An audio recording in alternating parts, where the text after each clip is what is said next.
We're less than 3 weeks away from the FNCS Global Championship. In today's video, I'm going to go over a teammate change situation that has happened this week with an EU qualifier team and show you guys the updated drop maps so far and where teams are planning on landing, kinda as a preview to next month, just so you get an idea on where everyone has chosen to land so far this season. Now, I won't be doing straight up predictions in this video, as I'll save those until we are a bit closer to land and the drop map gets a bit more final. But I will go over my expectations for some teams based on their current situations on this version of the map. And before I get into this video, if you guys want to see the map for yourself, join my Discord down in the description below. And in there, you can find the map for the LAN, other maps for Fortnite tournaments, and some more info for the FNCS Global Championship, like the dates, where the players are from, and also stuff like the prize pool splits and the format once those get released. Now let's get into the video, and the first thing I wanted to go over was the duo change we had for LAN, as EU qualifier team Cheeps and Turtle will no longer be playing together,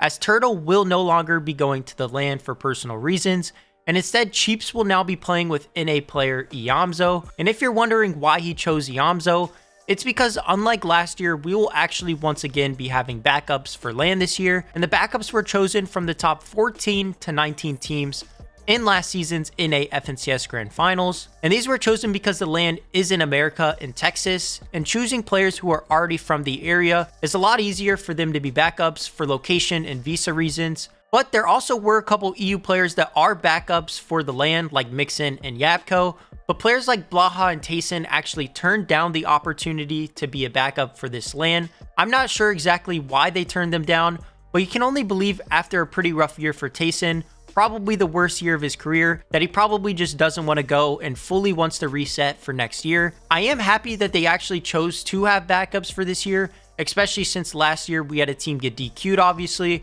and another team that needed to play solo at a $4 million LAN, which is pretty crazy. So at least we're having backups this year. But moving on now, let's take a look at the map for LAN as of now and go over some of the contests we'll be seeing and take a look at some of the other notable teams, and I'll give some expectations for each, starting with Clix being uncontested as of now at LAN. And I think with Clix being uncontested, I see him getting no worse than 5th place 100%.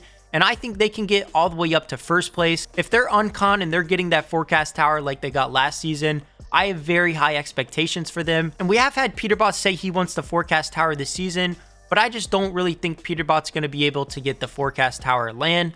I think it's just going to be Clix and Vinos, and I think they'll get it pretty much uncontested at LAN. So we're going to have to see how this ends up actually playing out with Peterbot versus Clix maybe for forecast tower. But I think Clix is going to stay uncon, and I think they're going to get this forecast tower a lot of the games. And I think that's a recipe for top 3 or even better. I think they could even win if this happens. But moving on, speaking of Peterbot, he is going to be landing the Raft with Swizzy and Vanya and Trashy and Threats. And this POI is triple conned as of now. But Trashy and Threats and Peterbot and Poyo have been splitting it in NA scrims. So it's pretty much up to Swizzy and Vanya here on what they want to do. If they want to fight Peterbot for the Mythic Og and the Reveal Medallion, or if they want to kind of triple split this POI. Now this POI has over 70 chests, so it's definitely possible for it to be split. But it's pretty much just up to Swizzy and Vanya and what they are planning on doing this season and at the LAN. So far in NA scrims, Peterbot and Poyo and Trashy and Threats get amazing loot while splitting this POI between 2 teams. And I think if you add in a 3rd team, they can all still triple split this POI very well. Over 70 chests and a bunch of god chests like Avengers chests. I think this POI is one of the best POIs ever in terms of how much loot you can get. And it also has so much metal. All of these players could get capped out metal. So I just don't think these teams have to fight at LAN. It just all depends on what Swizzy and Vanya want to do. Then next, let's take a look at a couple uncon teams that I have high hopes for. Cammy and Seti are currently uncontested. After going into this season, everybody was like, oh, Cammy and Seti are going to be contested at LAN after their poor performance off spawn in the EU FNCS Grand Finals last season. And with Cammy and Seti being uncon, I'm not going to lie, I think they are my current favorites to win it all. Uncon Cammy and Seti at LAN is going to be dangerous. We know how consistent they are going to be. and we know how consistent they have been in the past at LAN. So we're just gonna have to wait and see if they maybe get contested and how they do. But if they're uncon, they're definitely gonna be one of the threats to win. Then we also have the reigning FNCS champions on EU, Vico and Flixie, uncontested at the Reckless Railways. And this is another one of the favorites for sure if they are uncon. The only thing that they might run into is they do like to play for the forecast tower, which Bryson Bolts are currently landing at. So if they choose to fight Bryson Bolts, I just don't see them doing too well at LAN, as I think that's just going to be a complete grief. So we're going to have to see how Vico and Flixie play. Are they going to keep playing like they did on EU and fight for the forecast tower every game if it spawns? Or are they going to play a traditional, just loot up and play for in-game? So once again, we're going to have to see how another EU team decides to play. And if you're wondering where Reed and Ritual might have went, Reed and Ritual are now contesting Epic Whale and Muzz at the Doom stat. And this is a quote-unquote contested drop, as they have also been splitting this drop in scrim so far. And this is another one of those POIs, just like the Raft, very splittable. You can get pretty good loot while splitting this, and I'm expecting Epic Whale Muzz and Reed and Ritual to split. They do come into contact with each other quite often, and if they ever do have the chance to kill one another, they definitely will take that chance, and it's just not a full teaming POI every single game like you might think it is. But moving on, let's look at another notable contest. We have Malabuka and Murstache versus Booga and Aviv and Arrow and Wixie at the Doom's Courtyard. And I have actually heard recently that Booga and Aviv might be switching their drop and are planning on switching their drop, but they have yet to find a new drop spot. And they will be contested wherever they go. So I'm interested to see if Booga and Aviv are actually switching their drop spot, or if they're just going to stay at the Doom's Courtyard and triple contest the Middle East team and one of the best EU teams there is. And I'm not going to lie, if this stays triple con, I don't really have any expectations for any of these teams. So I honestly see why Booga might want to leave. You're definitely better off going to contest somebody that's uncontested currently than triple conning two teams, and one of those teams happens to be one of the best teams in the world. So it's really just not a smart decision. So we're going to have to see what Booga does, if he changes his drop or not. But that's currently triple conned at the Doom's Courtyard. Then next we have Castle Doom, and this is where the new duo is landing. Cheeps and Iamzo will be landing the south side of Castle Dooms, contesting the Asia Goats, Shalom and Zagu.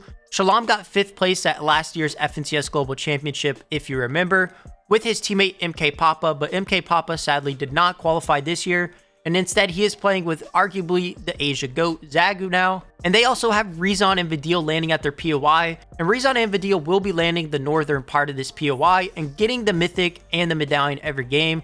They'll be getting the Mythic Pistol and the Siphon Medallion, and the Siphon Medallion isn't too great, but at the end of the day, they do get a Mythic and a Medallion pretty much uncon. So I think Rezon and Vidil could do very well. They had a very underrated year on EU so far. So I have pretty high hopes for Rezon and Vidil. I think they should get top 10 and could maybe even do even better since they're uncontested. Moving on, let's look at the bottom right. We got a couple EU versus NA contest happening. At Brawlers Battlegrounds, we got Yanis and Pixie versus Dukes and Sphinx. And then to the right of that, we got Queasy and Thomas HD versus Shadow and Virgo. I'm not really sure how these fights are going to go. Queasy and Thomas HD and Shadow and Virgo have never landed at this drop. So both of them got to learn the drop. And then they're going to go into the LAN with pretty much no off-spawn experience at the POIs. Then Yanis and Pixie and Dukes and Sphinx, I think could be a good fight.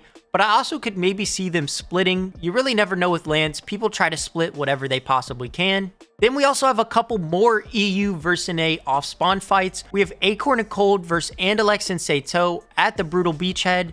And then we have Cooper and Kanata versus Chap and Teeny at the Nitrodrome.